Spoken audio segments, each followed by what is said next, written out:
Not bad for a man in his gym jams. Very Arthur Dent. Now, there was a nice man.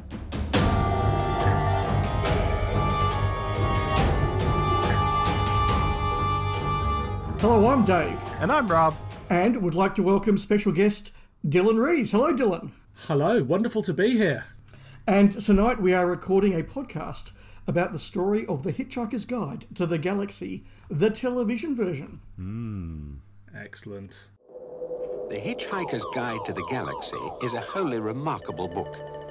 The introduction starts like this.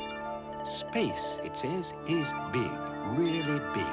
You just won't believe how vastly, hugely, mind-bogglingly big it is. I mean, you may think it's a long way down the street to the chemist, but that's just peanuts to space. Listen. And so on. This is one we've wanted to do for a while. It has. I think I threw it out there just randomly on an episode of the Doctor Who show and said, you know, Rob, the next Alternative Galaxies, when we have a free slot, we should do Hitchhikers. It was about 9 months later that we got a free slot. And in the meantime, when I recorded with Dylan on the Too Hot for TV podcast, he pointed out that I've recorded with him on his show, he's recorded with you on our show, but the three of us have never done anything together. And so we thought this is the perfect opportunity to get Dylan on and do something as a threesome, shall we say. Yes, we've done it every which way.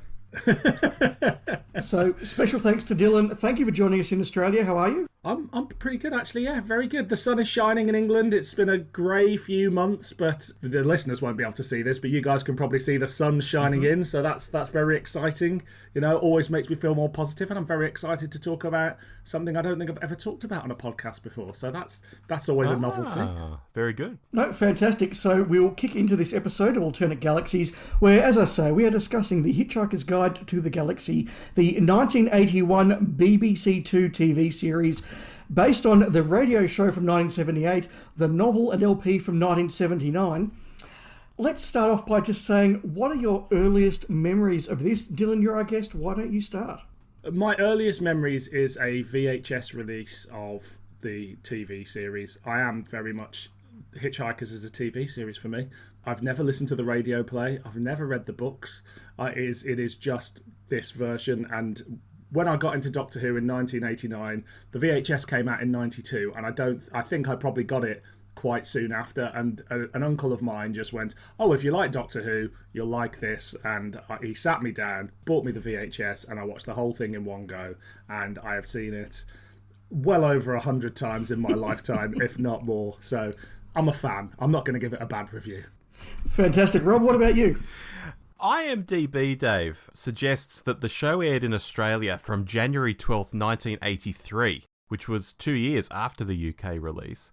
And that sounds about right for me, because in those days, it wasn't unusual at all for shows to come out years after they'd aired overseas. And with no internet or easy way to share content, short of someone videotaping it and posting it to us, we would see these things, in quotation marks, late. And with an older brother, I was always aware of series like this, because this isn't a series I think that shouts, "Hey, 8-year-old boy, come and watch this," you know, but with an older brother saying, "Oh, you should watch this," that's how I came to it. Now, I couldn't tell you whether he sat me down and made me watch it live in January of 1983 or whether he recorded it, because we did have a VHS recorder at that time, whether he recorded it, then showed it to me at some stage. I couldn't tell you. I know I definitely saw it before I read the book, because I didn't read the book until 1987. So my first time would have been around 83 and probably several times on VHS before I read the book in 87. Something like that. Yeah, I also came to it very young. This was one of the first videotapes we had off air after my dad bought a VHS player. And unlike most of those tapes, which were just odd episodes of stuff that he'd clearly been at work for, he actually had sat down and made sure he recorded all 6 episodes of Hitchhiker. So it was something that, even in those early VHS days, he absolutely wanted to make sure that he had a copy of to keep coming back to. And so it was something that he would watch and I would see as a 3-year-old or 4-year-old, and again, watched repeatedly when I was a kid. Amusingly, I realised sometime later that one of the episodes, obviously, he had been at work and recorded on timer. So we got a few of the promos either side, including one that starts off with the line, "Is a bounty hunter on the lawless planet of Gouda Prime the man Avon needs to lead the rebel?" Wow. And so an episode for the shocking final episode of Blake 7.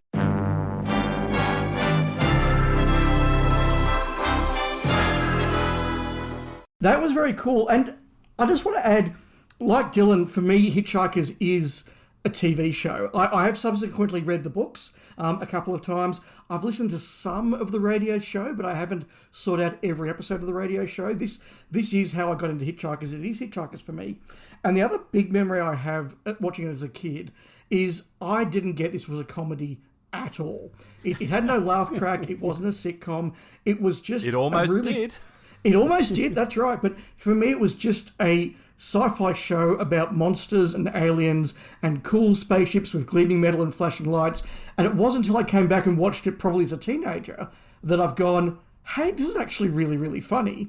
And then watched it again in my 20s and gone, this is really funny.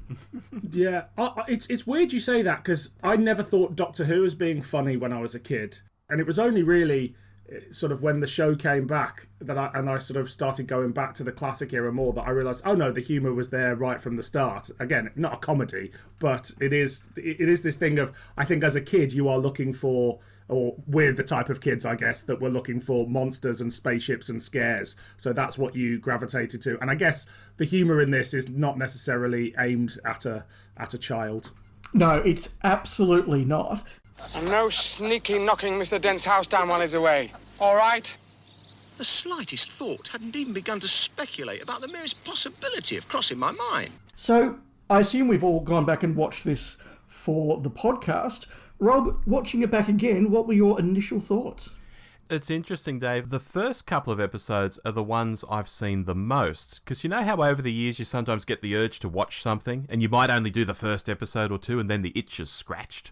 Or you get pulled onto something else and then you don't end up seeing the latter episodes as often as the early ones? That's the web planet for me on a regular basis. Is that right? Okay, there you go. So this time around, and this might be controversial given that Dylan's watched it 100 times and is still in love with it, I wouldn't say I was bored. But the first two in particular felt like very well-trod material that I know so well. I wasn't getting a lot out of it. Every funny line would land. You know, it's at times like this, when I'm stuck in a Vogon airlock with a man from Beetlejuice about to die of asphyxiation in deep space, that I really wish I'd listened to what my mother told me when I was young. Why, what did she tell you? I don't know, I didn't listen. Boom, there it is, move on. It had the same kind of effect as when you're at a party and someone's quoting lines from a TV show or movie and internally, in your head, you're thinking, yeah, very good, can we move on? It was almost like that, but the further I got away from the first couple of episodes, I began to really enjoy myself. Those last two, so when they visit Milliways and when they get on the ship with the Golgafrinchans, I was really grooving on that. Yeah, I had a slightly similar experience, although I did enjoy this definitely. And I realised when I went to pull out my special edition DVD that was released in 2018, it was still in the shrink wrap. So I haven't watched this for at least 7 years, and probably a couple more than that. So it's been a while. And I think it is one of those shows that, sort of like The Goodies, like some John Pertwee stories, I watched so often as a kid, I feel like I'm going to be bored. And then you put it on and you find you're not at all. It was very interesting. I found it a lot denser than I remembered. Not in that it was sort of dense and hard to get into, but just there's so much packed into an episode. And again, I think those childhood memories that were formed of watching it again and again, sort of, you know, in a block on a tape, were that by the time I sort of got to the restaurant at the end of the universe as a kid, that really felt like I've been watching this for 17 hours and I'm not trying to keep going. Whereas here I was sort of like, I'm only 2 episodes in and they've done this and they've done this and they've met Zaphod and they've been on the Heart of Gold and they've done that, and just sort of realising, wow, they've got all this stuff to go. And I was just amazed by how much they packed into those sort of 3.5 hours. But although there were some jokes where I've gone, oh yeah, that's very familiar, there were some that just, I genuinely laughed out loud. So it was a very positive experience. I enjoyed it a lot. There were some things that were weaker than I expected, and we'll talk about those. But Dylan, you've watched it 100 times. How's the 101st? Well, interestingly, I sort of had a mix of both of your experiences. So the last time I watched this, I think I definitely was at a point of like, oh, I've seen this so many times. It's well-trodden material. I know I love it, but perhaps there's a bit of overexposure here. So it's been a few years. But coming back to it this time, it had just sort of slipped my mind, and a lot of the things, there were certain points that I remember, but I kept thinking, oh, it's going to end now. And then all of a sudden they were, you know, on the spaceship with the middle management, and then it was the restaurant of the universe. And I was like, oh yeah, of course there's this. So I kind of found like a new appreciation for it. Like this time I was really back in a way that perhaps I wasn't the last time I watched it. And I just had a great time. Like, I laughed out loud right at the beginning, and it's such a silly joke, but it was just that moment where we go, great spaceships hung in the air exactly the same way that bricks don't. And that is something that completely slipped my mind as just a very amusing line. And yeah, but I get the well-trodden thing because, as fans, we rewatch and watch these things. I know we're not talking about the film, but I always thought the issue with the film was we've been so used to all the jokes for so many years and a certain way of delivering them that when you hear them for the 100th time, 50th time, 10th time, and they're delivered by somebody else in a different way with an American accent, you're like, oh, this isn't very funny. But if you show it to a non-fan, they'd probably still find it amusing. Yeah, I totally agree. Just to go down that side hole for a moment, I rewatched the film a couple of years ago, and once I'd accepted it wasn't the TV show, it was actually quite amusing. But yeah. You're right, the first time I was literally comparing it beat for beat to the show, and it does suffer. How can a planet be closed? Sarkin A, cousin. Okay, computer, keep going. Take us down. I'd be happy to. It is most gratifying that your enthusiasm for our planet continues unabated. As a token of our appreciation, we hope you will enjoy the 2 thermonuclear missiles we've just sent to converge with your craft. But what I think I took away from this is it has the advantage of being, I think, the 4th iteration of this narrative.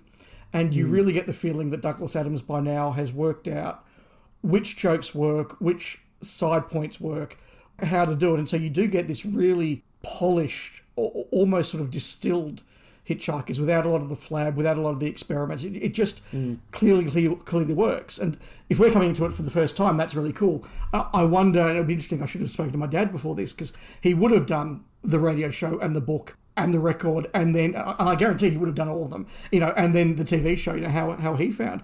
Rob, what do you think about that? Well, just talking about the quote Dylan had about the ships hanging in the sky the way bricks don't. I was talking earlier about being at a party and, when people quote lines to you from TV shows or movies. This seemed to happen to me a lot back in the 80s and the 90s, not so much now, but people used to love doing it with Python, particularly. Yeah. All right, but apart from the sanitation, the medicine, education, wine, public order, irrigation, roads, a fresh water system and public health, what have the Romans ever done for us? I just never got it. Like, what are you trying to show me? That you can memorize stuff? That, that you're a super fan? I don't care. If I want to hear the Dead Parrot sketch, I'll just watch Flying Circus. But there's a point to this, and the point is that Hitchhikers is so very quotable. The one you mentioned, time is an illusion, lunchtime doubly so, yep. This must be Thursday, I could never get the hang of Thursdays. Just so many great lines, and even when you hear them for the 101st time, you still think, yeah, Douglas, that's very bloody good. Never drink more than 2 pan-galactic gargle blasters unless you are a 30-ton mega-elephant with bronchial pneumonia. Yeah, the line about Thursdays is one that I have occasionally thrown into a conversation, and it's very good for quickly finding out if people just look at you and go, huh? or they're a fellow traveller. So, yeah, that's always very interesting. Now, Dylan, I've got a particular question for you, coming to this as a Emmy Award-winning producer, because I was watching this and looking at all of the extras, all of the little cutaway scenes where they've set up sort of 2 aliens in metallic uniforms drinking gargle blasters, or they've got a big dinner setting with an ape around there, or they've gone out to do some Obi footing of Douglas Adams walking naked into the ocean. And just me as a fan who looks at the production of TV was going, this must have been a production nightmare and cost a fortune. With your professional eye, does it look as insanely expensive in that sense to you as it does to us? Yeah, absolutely. I mean, obviously sort of contemporaneously to other stuff, even if we just compare it to Doctor Who, like Doctor Who would never have those weird cutaways. You're thinking most of these things are shot with sort of 4 sets in a studio. And then, as you say, you've got different units, tiny little things. They're the sort of thing actually now where if you were trying to remake this, and perhaps we'll have a little chat about that later, that you could see like the exec's red pen going through all of those little things because it's like, it's too expensive. What does this add? It's just a joke. So yeah, it's definitely costly stuff. And I think it says a lot about Adams and the people working on it that they wanted to make the best version of this possible and be as sort of true to this version of the script as possible, because it's not cheap to send even just a little unit to shoot Douglas walking into the sea. And yeah, there is a lot of odd cutaways which really enrich it but are expensive. I guess they saved money on an actor. Well, yeah, fair. well, I believe the actor failed to show up, and that's why Douglas ended up doing it. Is that right? That could be an urban legend, but yeah, I think that's the case. Because he has the cameo in the pub, which was a deliberate cameo, but I think that one wasn't, so yeah. Interesting. Rob, any thoughts from you? On anything, Dave? On anything. Let's just go wild now. Okay. One of the first things you encounter, aside from the graphics, is the music. And it blew my tiny mind, the first time I learned that the music wasn't some special theme music, but it was a song or a tune by the Eagles. You know, the guys who wrote Hotel California, Take It Easy, Life in the Fast Lane, New Kid in Town, Take It to the Limit, Lion Eyes, all these classic songs. The Eagles wrote that piece of music. When you dig a bit deeper down, you realise it was just one of the Eagles, a fella called Bernie Ledden, and in fact Don Henley and Glenn Fry, who are the famous two Eagles, you know, they didn't think much of it at all, and it led to friction, and Bernie left the band over it, and all of this stuff. But just the fact that that is a piece of music written by the Eagles, yet whenever I hear it, it is just the Hitchhiker's Guide to the Galaxy theme music, is incredible to me. It still blows my mind, actually.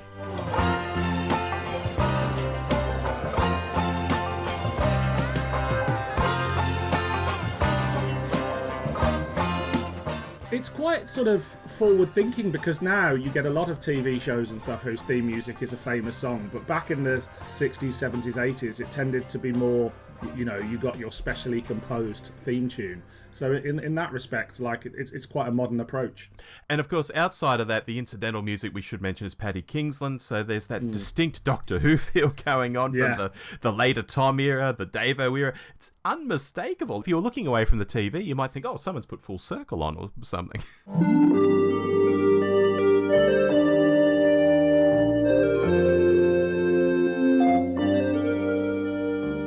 Yeah, there are definitely a few moments there where I not just thought this is season 18 vibe, but I thought that's actually, you know, lifted straight out of Doctor Who. But it is Paddy Kingsland and the BBC workshop at that point where they're just taking over incidental music. So they're still almost trying to do a Dudley Simpson, Jeffrey Burgeon style score, but with electronics. And it works really, really well before they just not devolve, but become slightly more generic electric music. Yeah, I think there's something about the familiarity of the music that probably helped capture me as a kid, because this would have been within the same sort of 18 months as first seeing Castrovalva or Legopolis, things like that. So it just suddenly, all of a sudden, it's sort of, as you say, to perhaps like my 9-year-old head, it's like, this is basically Doctor Who, right? You know, it's an eccentric space alien. It's familiar looking sets. It's familiar looking, it's familiar sounding music. Like, it's more of, like, my uncle was right to go, you will definitely like this, in a way that I don't think he ever turned around and handed me a Blake 7 video, which I'm not sure why, because, you know, it's definitely something that goes with it. But he obviously thought, well, if this kid likes Legopolis, he'll like this. Yeah.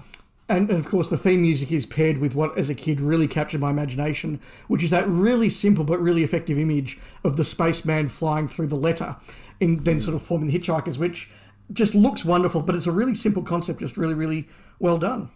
Yeah, and another simple concept I mentioned alongside the music, the other thing we notice at first is the graphics in this, and we, as fans, we know how they made the graphics.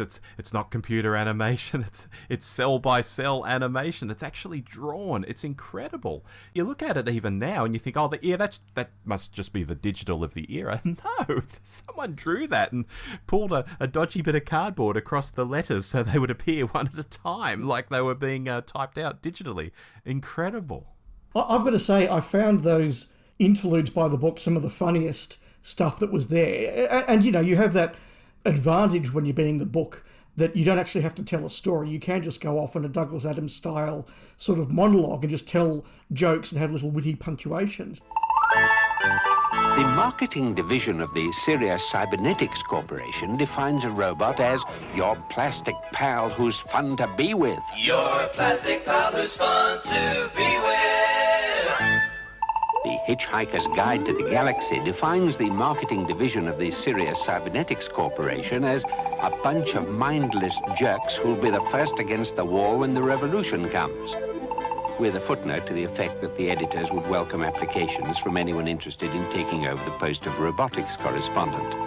I'm really curious to know, and I don't know if we'll ever will, how much of the book animation was scripted, because obviously Simon Jones's narration is scripted by Adams, but all the text that comes up, a lot of that sort of background text, all the graphics, the little sort of jokes that you have in the graphics, I wonder how much of that was Adams saying, and at this point the thing will wink, or at this point the tax return will say it's bent, or was that literally the designers going, oh, how can we make this even funnier? Yeah, I don't have an answer to that, but I don't know like how much of a, to use a sort of modern term, showrunner Adams was. Was he really all over everything, or did he hand in his scripts and sort of go, that's great, see you later, I'll show up for my cameo? What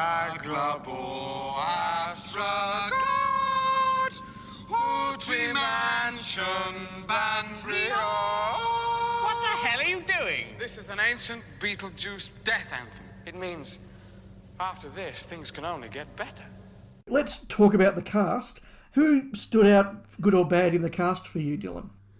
I think as I get a bit older, I think the Zaphod Beeblebrox performance perhaps dates the most in terms of...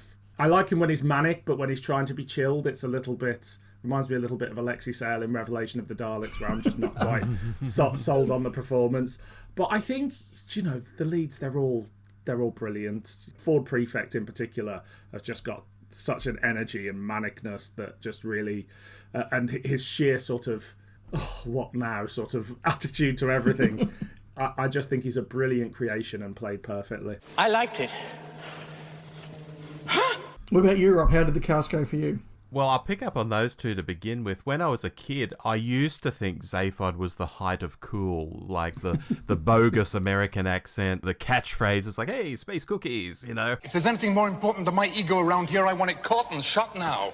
Nowadays, however, if I ran into him in real life, or maybe Phil, perhaps, I'd run into, I think I'd just find him annoying. And that kind of colours how I see the character now. I know that's weird, because it's entirely possible to like characters in shows who do stupid stuff or say stupid stuff, or they're the villain or whatever it might be. But Zaphod just rubs me wrong somehow now. But in terms of David Dixon doing Ford Prefect, I know this isn't a wildly original thought, but Ford is just super doctorish. The quirky costume, the alien nature, and when he convinces Mr. Prosser to lie down in Arthur's place in front of the bulldozer. It's very simple. My client, Mr. Dent, says he will stop lying here in the mud on the sole condition that you take over from him. What are you talking about? Sorry, you want me to come and lie down there? Yes. In front of the bulldozer? Yes. Instead of Mr. Dent?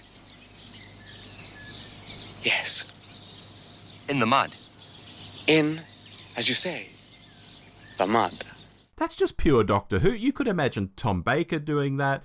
Sylvester could do that. I think Colin, if he was being charming, could do that. I actually think he's got a bit of Peter Davison around him, if Peter Davison was allowed to do the jokes, which he just wasn't. You know, like when Davison's Doctor can be quite sort of snappy with the TARDIS team of the time, you can see, like, if there was just a bit more humour a bit behind it, I could see it doesn't feel a million miles away from an amped up version of Davo. And he's wearing the kind of cricket blazer that Davo should have worn. Well, yeah, quite. So I'm going to disagree with both of you to some extent. Oh, I actually found Mark Wing-Davey's performance to be the highlight of the regular cast for me. There was just something about the way he was just leaning into the jokes without overselling them that I really, really enjoyed. And just that almost understated quirkiness on occasions that I thought was really, really good. So I really enjoyed his performance. Hey, this is terrific. They're trying to kill us. You know what that means? Yes, we're going to die. Yeah! No, maybe. Look. David Dixon, I think at his best, he's fantastic. And he's just naturally weird. He's got the eyes. He's got the look. The costume's fantastic. It's really good. I did find there were some moments when I thought he's playing into the joke a little bit too much. There's the big wide-eyed eye roll expression or whatever. And it's interesting when you watch that making of doco that Kevin Davies did, there is that behind-the-scenes footage of David Dixon saying, well, no, this is how you would do it naturally, but if you're playing comedy, you do it this way. And I thought maybe there are a few many times where he's playing it for comedy in a way that maybe I think the other cast weren't as much. But still great performances, but I just took away something different from that. The one that I really struggled with was Sandra Dickinson as Trillian. Yeah. Where'd you learn a stunt like that? Going round Hyde Park Corner on a moped. What? I'll tell you later. Hold tight. And it's funny because as I was watching it, in the back of my mind, I had all those interviews we've seen with people like Janet Fielding who would talk about, Peter Davison, he was a big shot. He had 3 sitcoms and he was dating Sandra Dickinson, who was a big deal. And I thought, what was she a big deal for? And I've gone and looked up her IMDb and her autobiography, and I can't work out what she was a big deal for and whether it was just a bit of a show business thing. Yeah, it's an odd one. I wonder whether she was big on sort of the variety shows that just you wouldn't see an IMDb credit for or something like that. But you're right, and even as a kid, I found her performance as Trillian grating. Yeah, there's a comment on that making of that she landed the role despite being about as far away as possible from what they were looking for. And I think with that voice... Probability factor of 1 to 1. We have normality. I repeat, we have normality. Anything you still can't cope with is therefore your own problem. You know, we all know what I mean by that voice. I think, I think she's a real Marmite sort of character. The voice, the costumes, it's quite zany. I don't think the show quite sells that Trillian is actually very smart. She doesn't come across as particularly smart, but I think the character is meant to be smart. She gets a few good lines, particularly on the Bridge of the Heart of Gold, where she does play the joke very, very straight. It actually works really, really well. But when she's over-enunciating and going for the joke, I don't think that works. I think it's the sort of casting against type, because I imagine she quite often got the blonde ditzy type, which she's probably used to playing. Whereas, as you say, Trillian, the casting in the film version, for instance, is a lot more, she looks like an intelligent young woman. So I guess it's casting against type, and they obviously felt she was a big catch to get her. But yeah, I don't think it's a performance that's particularly aged well. It's curious then that none of us have mentioned Arthur Dent. Excuse me, Ford, but what exactly am I doing with this fish in my ear? Is this because he just gives such a seamlessly everyman performance that he just blends into the background, not in a way that you don't notice him, but just in a way that he's just so perfectly ordinary that it works. I think there is some of that. And coming to it the first time round, Arthur Dent was like 75% of my friends' dads, So there was something very recognisable in him as just the everyman, as just this older guy, although I suspect if I looked it up now, I'd be older than him. But he was this older guy who was downtrodden by life a bit, and just, he was fine, but also nothing was going his way. It's a very relatable character and performance, and I think perhaps there's a modern reboot where you reimagine that character a little bit, and it's a bit more Rose in Doctor Who, to use another Doctor Who reference. But I think it's the perfect way in. The fact that he's not a big hero, the fact he's not going to go on a huge journey of self-discovery, everything that happens to him is an inconvenience, even when he does turn out to be the most important man in the universe. Yeah, I love the way that when Zaphod has a dig at him, and some of Zaphod's best lines are having a dig at him. But can you fly her? No, can you? No. Ford? No. Fine, we'll do it together. Fine. Fine. I can't either. Yeah, I guessed. He has that look of just utter, you prick. But he's not willing to actually call him out. He's just like, you prick, but I'm just going to go back over here and keep quiet. I really like that. It's a very British character. Absolutely.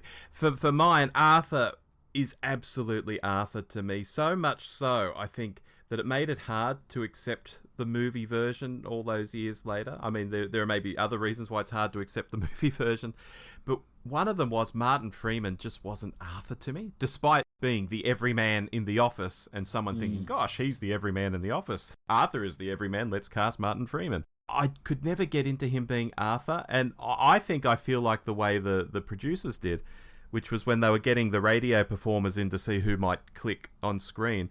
Not only did he sound like Arthur should sound, but he actually looked like they thought Arthur should look. So he was a no-brainer casting, whereas someone like Ford, for example, they recast. It's interesting that you mention The Office, Rob, because I did have in my mind one of the comments from the doco about the making of The Office, where Ricky Gervais and Stephen Merchant are saying that they knew from the start when they were casting The Office it wasn't going to work if you pan around and there's Julius Wahala as the secretary. It's just not going to work. And I think that's the problem with Martin Freeman as Arthur. He's just not Morgan Freeman. Hello, I'm Morgan Freeman. Wow. He's definitely not Morgan Freeman. He's definitely not Morgan Freeman. He's Martin Freeman, but he just... Whereas Simon Jones, although he'd had some success, and this would have been it would have been exactly the time that Brideshead Revisited was going out. I don't know which came first in 1981, but they would have been the same year. So he's having a bit of a renaissance, but he still wouldn't have been that big that it's distracting. And certainly for us as kids, we had no idea who any of these actors were, so they were just random actors. Yeah, exactly. Yeah. One thing that I was very surprised about when I watched this is how little Marvin is in it. He's in a couple of scenes in one episode, he's on Magrathea for half an episode, vanishes for an episode, gets 2 scenes on the spaceship, and then he's barely in it for episode 6. I'm okay with that. I find him a very boring character. Again, he's got some of the catchphrases, he's got some of the killer lines, like brain the size of a planet and all that sort of stuff, but whenever he's on screen, it's just, he moves so slow, he talks so slow, I know what he's going to say, I'm not getting anything out of it, so I was actually quite happy he wasn't in many scenes. I don't know, I think he's such an iconic part of the series that I just can't foresee a world without him. He can do no wrong in my eyes, but I must admit I hadn't clocked it that he wasn't in it that much, but you are right, he doesn't show up as much as you think, but he's just because he is, when you see that lineup of cast, he obviously sticks out because he's the robot, but it also is just something that I think even non-Hitchhikers fans sort of associate with the show, like the square looking robot, Radiohead named an album after him, that sort of thing. It's one of those things that sort of slipped into popular culture, a wider popular culture in a way that perhaps people don't quite know what a Trillian is. Yes, the whole, I think you ought to know I'm feeling very depressed, is a line that has sort of sunk in. And did I say something wrong? Pardon me for breathing, which I never do anyway, so I don't know why I bother to say it. Oh God, I'm so depressed. It segues into another point that I wanted to make, which is looking at Marvin now, I think the look's quite good. I think the design of the face is really, really clever. You've got that sort of, they talk about the Cyberman's face really working in the 60s because it looks like it's frozen emotion, and Marvin's the same, just looks like a frozen sense of depression. But once he starts to move, you sort of go, ooh, that isn't too good. And I had similar feelings all the way through this show, more so on this rewatch than I've had before, where there were times I'm going, filming that would have been very expensive, or setting that up would have been very expensive, but doesn't it look old now? And I think the things that really stood out were the mixing between things. So the model of the Vogon ship is a very cool model. Does it remotely work flying over London or pulling out across the Earth? Not at all. The B-Arc is a fantastic model. And just when it's just the B-Arc in space, you go, that's a really cool model. Once it has to interact and crash into the Earth and stuff like that, you just go, ooh, that is 40-year-old technology. How did the tech work for you guys? I think for me, one thing I want to say is I watched the Blu-ray, so it was very much cleaned up, but there wasn't like any enhancements or CGI'd. So in a way, it looked better, but also worse, as you say, because you can really sort of see how those interactions don't quite work. But I think, it hasn't aged well, but I just think nothing does. Like we're at a point in time where I think even like the Star Wars model work is starting to age a little bit now, which might be heresy, but last time I saw Star Wars I was like, oh, this is starting to look a little bit ropey in the way that I never thought it would. So it's a product of the time, and they were doing the best with what they could, and I think it's the same people that were doing Doctor Who and Red Dwarf and stuff like that, and it's a wonderfully nostalgic feel, but yeah, you wouldn't put it on your effects show reel if you were still working today.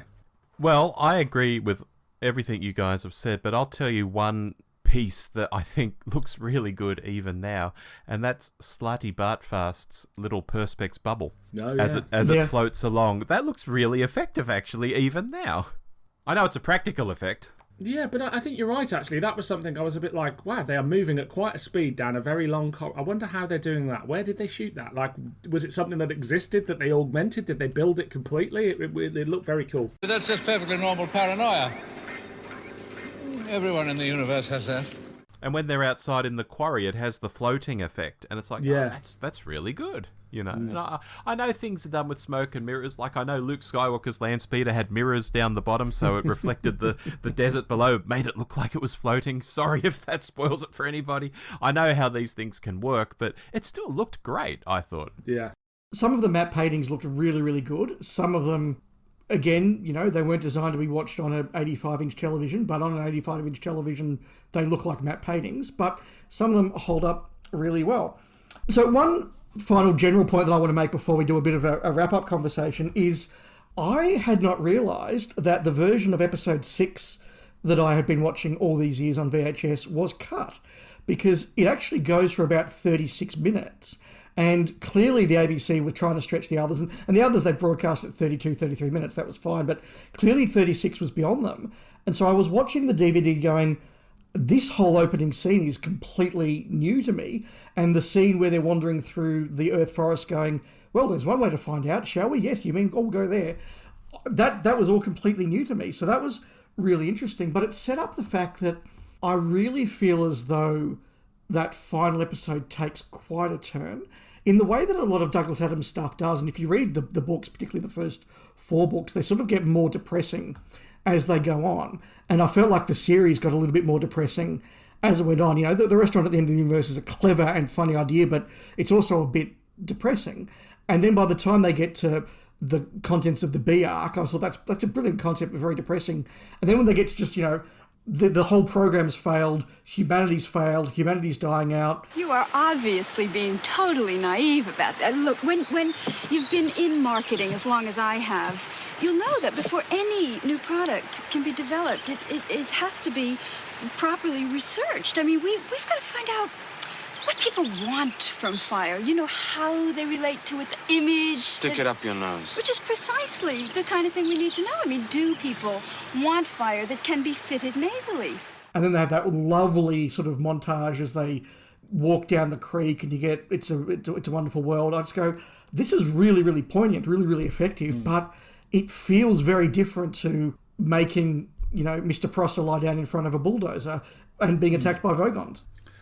It's a very bleak outlook on life, and I think because it's dressed up with such amazing characters and lots of jokes, perhaps the first time you watch it, especially when younger, you don't pick up on that.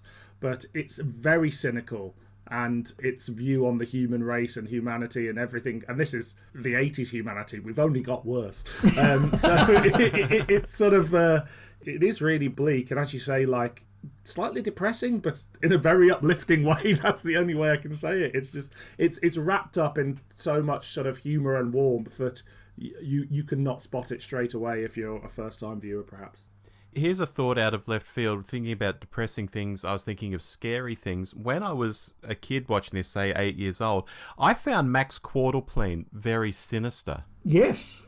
I am your host this evening, Max Quarterpleen, and I have come straight from the very, very other end of time when I've been hosting a show at the Big Bang Burger Bar, where we had a very exciting evening, ladies and gentlemen. And I will be with you right through this tremendous, historic occasion, the end of history itself. Yes, absolutely. Just the way he delivers the lines, and you'll throw a joke in at the end of the line, and so you know he's joking, but he still seems really sinister. There's a character in Mad Max Beyond Thunderdome who is very similar, actually, who's doing the introductions in Thunderdome. And right now, I've got 2 men.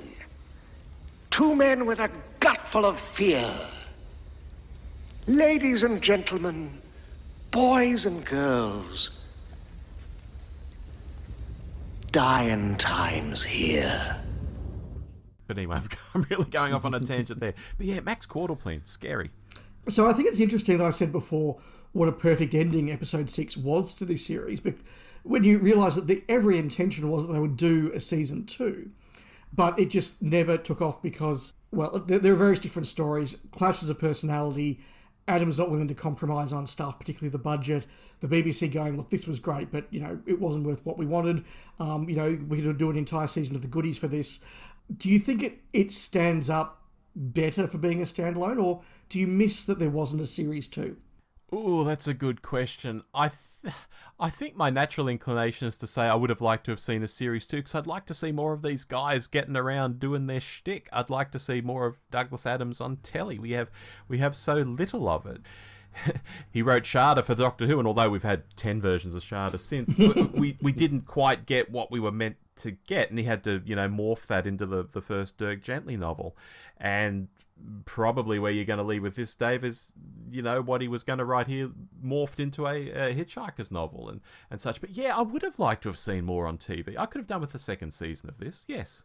Yeah, because absolutely the intention for the second season was that it would be based on the premise of Doctor Who and the Cricket Men, which eventually became Life, the Universe and Everything, or you can now read as Doctor Who and the Cricket Men. So that's where they would have gone. I think that would have been very interesting to do. What about you, Dylan?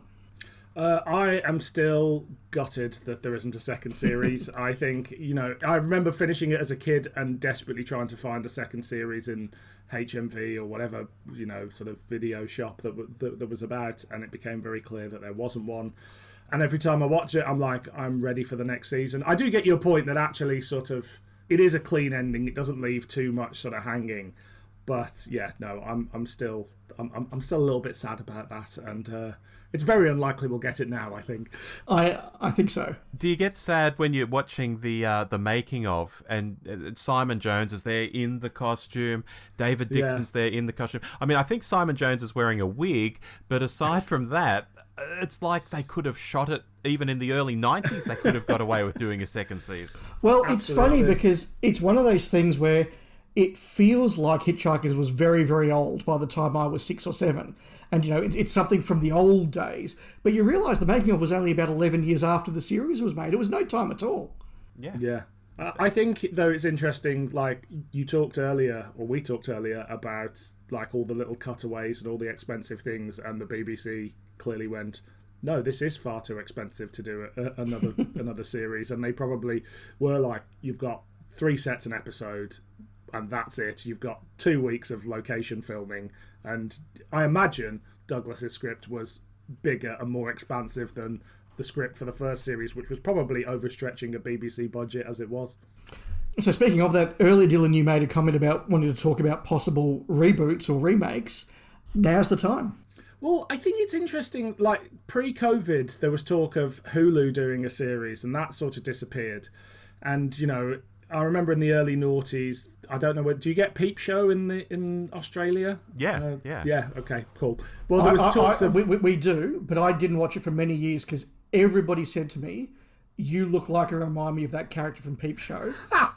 And so I refused to watch it. But there was a lot of talk of Mitchell and Webb from that potentially sort of like more fan wish list than like anybody going we should do it. But I could absolutely see like an early noughties version done by the BBC with those two guys in it. I think what's interesting now is like we have all information at our fingertips. So the idea of a Hitchhiker's Guide is not a sort of a wow thing now that the internet exists. I mean, even hitchhiking, do people even hitchhike anymore? I don't know whether that's a thing. So I think if you were to do it, you take the core elements, the plot beats, you strip it back and you make it become something more relevant, still with that sort of bleak outlook. But it would take a hell of a writer to sort of pull apart Douglas Adams and do something different and up to date that was also stayed true to the spirit, that wouldn't annoy all the old fans and would bring new people in, because some of the jokes that we find very funny, even about digital watches, you can't do a digital watch joke now. It's just like, and it's very easy to update it by sort of just going iPad, but is there a sort of they've just changed that to iPad. So I think it will happen one day, but it will, I think it would have to be sort of a radical redesign. What do you guys think? I don't know what fans would make of that. And when I say that, I don't even know who a Douglas Adams fan is these days. I know who they are around our age.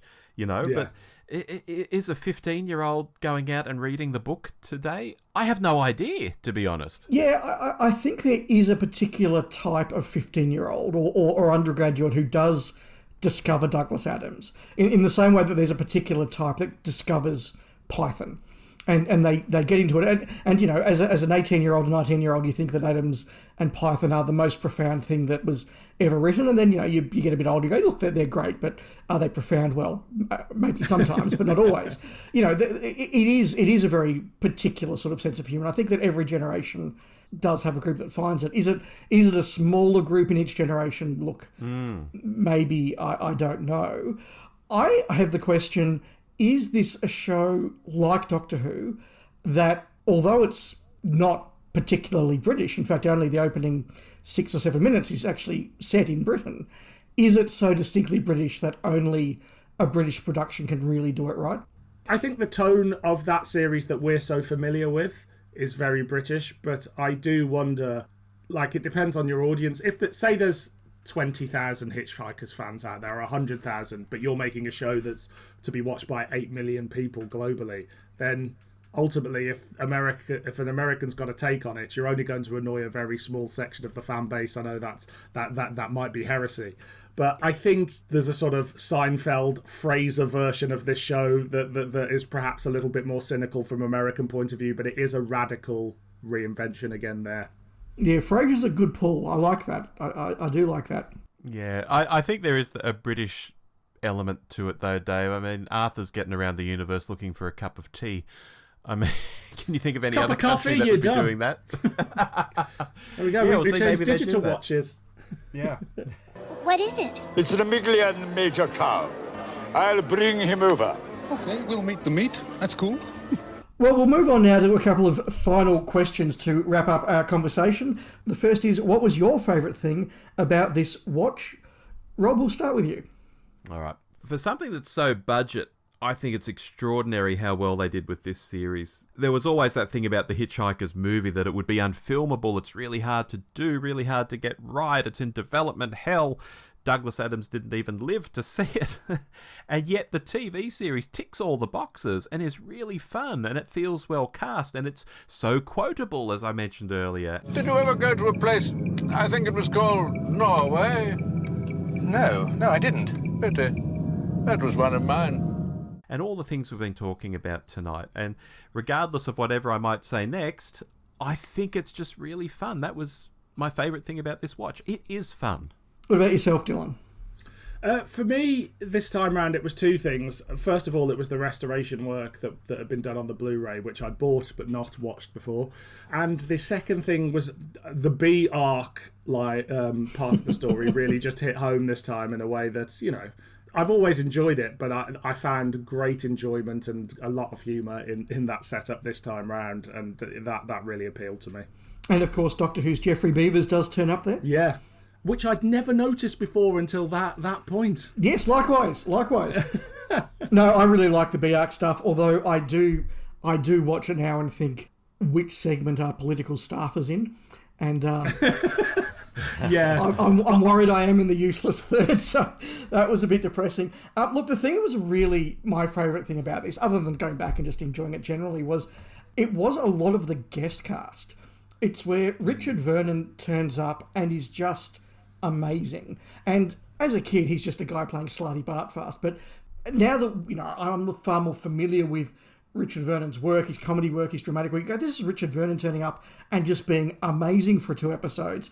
It's Colin Jevons turning up and being sinister and funny and hilarious for an episode. Even someone like Jack May just turning up for half an episode and just being perfect as the waiter. I just was really impressed by this cast. Valentine Dahl. Davo, just, you know, in because they're like, who do we get to play this? And Sandra Dickinson's like, oh, this guy wants to shag me afterwards, you know, while he's hanging around, can he, you know, maybe he can play the cow, I don't know.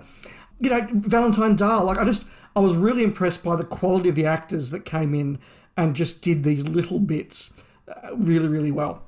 I was just going to say, I think it's the pull of the material. Like, you often hear stories of people being around Television Centre, and you can imagine there being a real buzz in the air about this production of Hitchhikers, and sort of people sort of queuing up going, oh, I'd love a little part in that. And, you know, when it's 2 days recording or something, like on a Friday and Saturday or whatever it ends up being, you sort of go, well, it's a no-brainer for these people that they would want to jump in and do these really interesting, funny, irreverent parts that they can go a bit OTT, but in a really sort of controlled way. Yeah, I think that's very fair. Look, I'll keep going with the next question, which is what stood out as not working this watch. I've mentioned Trillian. I don't think that Sandra Dickinson gives a great performance, but the computer Eddie was one that I just thought felt really, really weird. I absolutely loved him as a kid. Hi there, this is Eddie, your shipboard computer, and I'm feeling just great, guys. And I know I'm just going to get a bundle of kicks out of any program you care to run through me. And I'm watching him now just going, he's just tedious and annoying. The voice is wrong, and I just don't get it. So they were a couple of things that did great and had not worked for me. Rob, what about you? What didn't work this watch? I've already alluded to this. I think it's sadly this watch alerted me that the magic has worn off to some degree, and I probably shouldn't attempt to rewatch it again anytime soon. I know I've just said how fun it is, but I also felt this way. You know, I've seen the first couple of episodes so many times, it felt like an exercise to work through them. I think I'd actually love to watch it next time with someone who's never seen it. I think that would really mix it up for me and would make it seem almost fresh again, just to sit there and watch their reactions. And I think we can say that about a lot of shows and movies we've seen too many times, and that's where this one sits for me at the moment. Yeah, I can believe that. I think this would be great to sit down and watch with someone for the first time. That would be pretty awesome. But what didn't work for you, Dylan? I mentioned earlier that Zaphod Beeblebrox, the performance had really not aged well there. I think that was the main thing. Other than that, like, it is starting to look a little bit old and tired, and I don't, you know, I'm a fan of old television, so I can forgive that, but visually it's not aging well, but it is a product of its time, and I think it's a fantastic product of its time, so I will allow it that. Hear, hear. So on that note, it's time for a final thought and a score, using whatever system you want, letters, numbers, Babelfish, clangers, bangers, average meanders, whatever you want to do. I'll start and just say this was absolutely wonderful to watch. It is of its time. It's not perfect, but it's funny. I laughed out loud. I was moved at the right times. It's a very solid B+ for me. What about you, Rob? Oh, what do you score something that looks like it was made for £2.50 in a bag of chips, you know, and you've seen it too many times and had to push through it in places, but it still has some of the best lines of the 20th century from a comedy, you know. Yeah. I can't rate it, but I can say I bloody love it because it's so clever. And if I could go back to the first time watching it at that young age, not even understanding half of it, that would be such a fun thing. So I just say to people, if you've never seen this, please go and watch it. It's really good. And Dylan? For me, I mean, as I said, I came at it with a renewed interest and enjoyment this time because I was where Rob is now on my last view. The thing that really struck me is, like, I don't know why I've never explored any more of it, and I was like, I must make the time to read the books or do the radio version or something. I don't know, like, it is completely not my personality type to just leave it there, so I don't know why I always have. So I really enjoyed it, and I am going to seek out more, and I will give it the too hot for TV rating of a banger. Fantastic. Look, I'm with you. I wasn't sort of desperate to reread the books again, because I have reread them probably in the last 5 years or so, and they're good. But like you, I realised I haven't listened to all of the radio show, and I really need to do that. So maybe that's a task for a couple of us. Dylan, thank you very much for joining us. For those of you who aren't familiar with Dylan's work, at the end of the day, he's just this guy, you know. But but for those who want to know more, Dylan, where can they find you? You can find me on Twitter, on Blue Sky, and wherever you get a podcast, wherever you get your podcasts with Doctor Who Too Hot for TV. We look at everything Doctor Who that isn't a TV show, books, comics, annuals, whatever people want to talk about, we will talk about it. And very occasionally we dip into other TV shows too and look at their extended universe. Yes, you have promised me Balek 7 Afterlife one day, so I'm going to hold you to that. I have indeed. It's on the list. You have a very long list. You have a lot of friends. But look, no, thank you very much for joining us, Dylan. It's been wonderful to have you. It's been great to be here and great to revisit and chat about Hitchhikers with you guys. Now, Rob, we did throw around ourselves what we think might be the next topic for Alternate Galaxies. Don't know when we'll have a chance to do it, but are you going to tell the audience what it was? Yes, it's something that I've thought about doing before, and I know you love it, Dave, and I don't know why it's never really come up before, and that's The Never-Ending Story. Yes. Very keen to rewatch that and see what we make of it. A interesting piece of fantasy from a very similar time. Yeah. Alternate Galaxies is all about sci-fi and fantasy, and we dipped into a lot of fantasy last year with the 3 Lord of the Rings films. I think some Never-Ending Story could be really fun. Yep, so sometime this year we'll be doing that, but we'll be back with our usual list makers, Doctor Who Show monthly episodes, and before you know it, some hot takes will be coming around the corner. Let's see how that goes. But until then, I've been Dave. I've been Rob. And I've been Dylan. And we'll speak again soon. Bye-bye. Goodbye. Bye. You've been listening to Alternate Galaxies, the podcast where Rob and Dave from the Doctor Who Show take a look at other great sci-fi and fantasy that we think Doctor Who fans might like. You can reach us at hello@thedwshow.net, on Twitter @thedwshow, or on Facebook /The DW Show.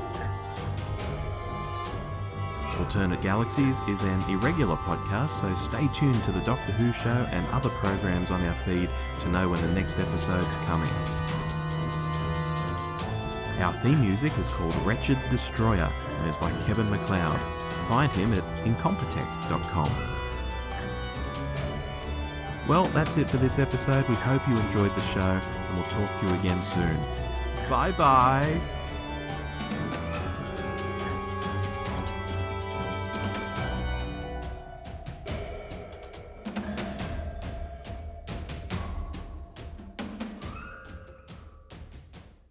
It doesn't matter a pair of fetid dingo's kidneys what you do from now on. Burn down the forests. Anything.